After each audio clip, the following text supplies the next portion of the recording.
Hearing a lot of that kind of music today. Tina Turner, 83 years of age, passing away yesterday in Switzerland after a long illness. The queen of rock and roll, one of the greats to ever do it. We're going to spend the morning going through the accolades and the resume and a lot.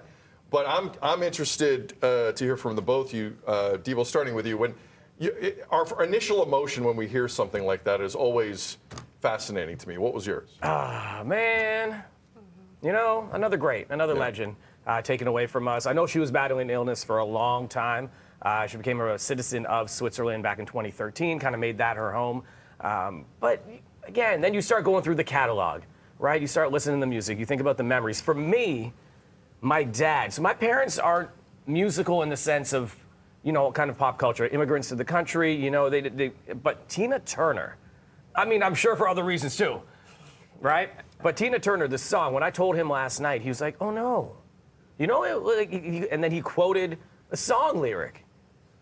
He doesn't quote song lyrics ever. That's the impact you understand that music makes and that what her artistry and her music did for so many people. And when I got at my own household, an example of that.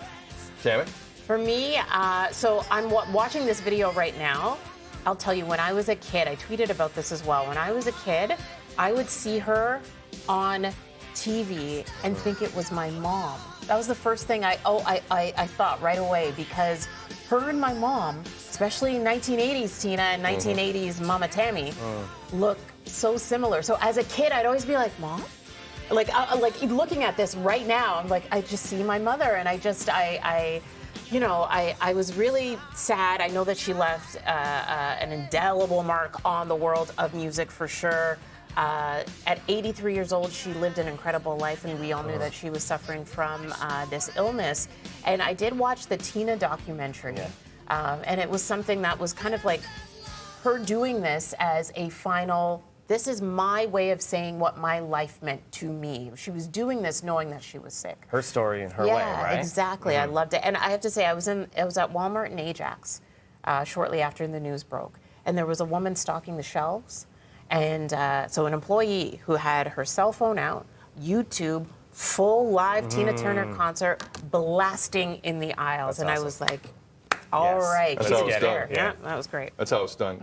I mean, her career was extensive, but I grew up, my first memories of music is What's Love Got to Do with It?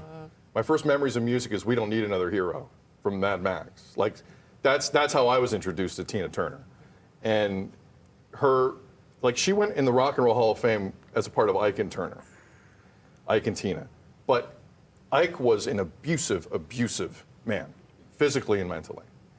And I'm sure many times Tina Turner in her life was told by that person, you're not good enough. You can't do this without me. She went in the Rock and Roll Hall of Fame on her own. On her own. I think it's one of the most significant moments of her career. To go in there twice as an artist who sold 180 million records around the world, as an artist who is viewed as one of the greatest performers individually of all time. This is truly one of the most extraordinary careers the business has ever seen. And the business has seen some careers, and the business has seen some stories. So this has affected a lot of people in a lot of different ways. We're going to continue the conversation. But Tina Turner, Godspeed. What a career.